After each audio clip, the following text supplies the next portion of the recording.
Hola, muy buenas, ¿qué tal? Yo soy Rocío y estamos con Psicología de la Percepción, justamente el tema 6, que es la percepción de la forma. Así que nada, espero que os guste, vamos a repasar. Ya sabéis que estos son resúmenes de los temarios del libro y así que nada, vamos al lío.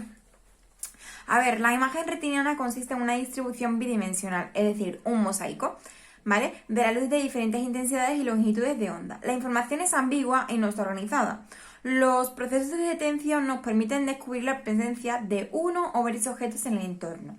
La discriminación nos permite diferenciar un objeto de otro y seleccionar la información relevante en un momento determinado. La identificación y reconocimiento permiten determinar con exactitud el objeto en cuestión. El punto 1 habla de la organización perceptiva, que es un conjunto de procesos necesarios para extraer regularidades de la imagen y representarlas en un formato útil para procesos posteriores como los implicados en el reconocimiento del objeto. Dentro de esto tenemos los principios de organización perceptiva de la psicología de la Gestalt, que es el que habla de ellos, ¿vale? Y dentro de esto están los principios de segregación, es decir, de la organización de la figura y el fonal. Y el fondo. Consiste en la percepción de la figura que se detecta sobre un fondo y se considera como el tipo de organización perceptiva más elemental y descubierta por Rubin. La figura y el fondo se diferencian en dos aspectos: que la figura tiene carácter del objeto, el fondo no, y que la figura tiene forma y el fondo no. La figura tiene color de superficie y el fondo es menos denso. La figura está localizada frente al fondo, ¿vale? Resulta más fácil discriminar figuras entre sí que fondos. La figura se conecta más fácilmente a significados que el fondo. Las condiciones estimulares que permiten predecir qué partes del campo visual se percibirán como figura o como fondo son las denominadas principios de organización de la figura y fondo. Los principios de la organización de figura y fondo serían que las áreas envolventes y envueltas, las envueltas tenderán a percibirse como figura y las envolventes como fondo. La simetría sería que las áreas que presentan simetría en su eje vertical tenderán a percibirse como figuras. Que las áreas convexas y cóncavas en las convexas tenderán a percibirse como figuras, es decir, tendrán más orientación, y las áreas orientadas a vertical horizontalmente se perciben como figuras. El tamaño relativo, es decir, las áreas de menor tamaño tenderán a percibirse como figuras, y el contraste, que sería que las áreas que presentan mayor contraste con el control global se percibirán más fácilmente como figuras.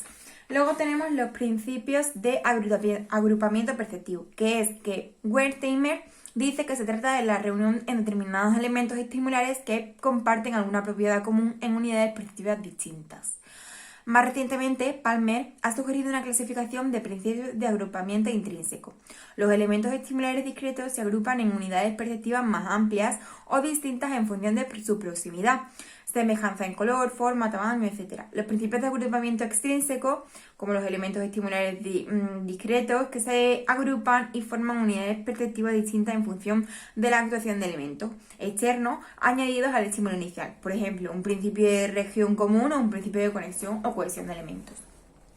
En algunos principios de agrupamiento intrínseco, como semejanza y proximidad, en el principio, por ejemplo, y en el principio extrínseco de región común, se forman agregados perceptivos en los que los elementos se perciben con una relativa independencia, mientras que en el principio intrínseco de buena continuación y en el extrínseco de conexión se percibe un objeto más cohesionado. La proximidad es la semejanza es el cierre, del cierre una buena continuación y ahí del destino común. En el punto 2 hablamos de los desarrollos posteriores en el estudio de la organización perceptiva, y dentro de este están los componentes de frecuencia espacial y segregación de la figura y el fondo.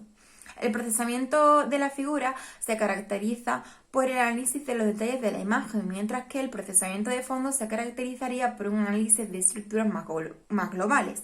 Las líneas nítidas que presentarían los componentes de alta frecuencia espacial se detectan mejor en el contexto de la figura, en el que un fondo, por el contrario, en el de un fondo. Por el contrario, cuando la línea es borrosa, es decir, presentan componentes de baja frecuencia espacial, se detecta mejor en el contexto de un fondo.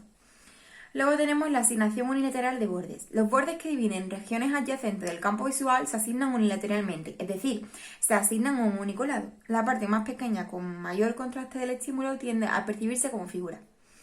Dentro también tenemos la influencia de los procesos de reconocimiento de la segregación de la figura y el fondo, que habla de las zonas del estímulo que se parecerían a objetos familiares y se percibían con mayor frecuencia como figura.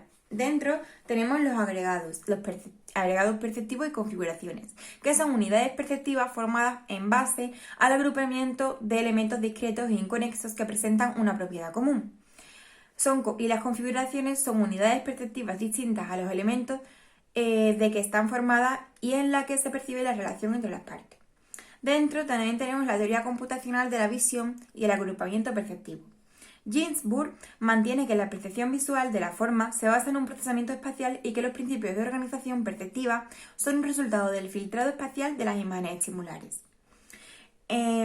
Después, aparte, en el 2.3 tenemos la segregación de la textura. Las texturas son patrones visuales formados por conjuntos de pequeños elementos repetidos y distribuidos sobre un área, ya sea aleatoriamente o en posición regular. Dentro de este tenemos el procedimiento experimental y se acaba. La teoría de las texturas pues habla de la segregación rápida y sin esfuerzo, que es automática, de la textura que estaba determinada por una serie de características locales denominadas texturas, a los que el sistema visual sería especialmente sensible. La segregación inmediata de la textura sería determinada por dos factores: la diferencia en la naturaleza de los textores, que es diferencia de los textones, y las diferencias en el número, que sería la densidad. Así que hasta aquí el tema 6, también es muy facilito, parece que cada vez que se van aumentando los temas de percepción parecen más fáciles y que entran mejor, aparte que son más cortitos y demás. Y bueno, pues nada, ya sabéis que la forma de apoyarme es suscribiros al canal, comentarme lo que queráis en comentarios, sé que a veces hablo muy rápido y se vocalizo poco, lo siento por ello, pero bueno, espero que os haya ayudado igual que a vosotros a mí, muchas gracias y hasta el próximo.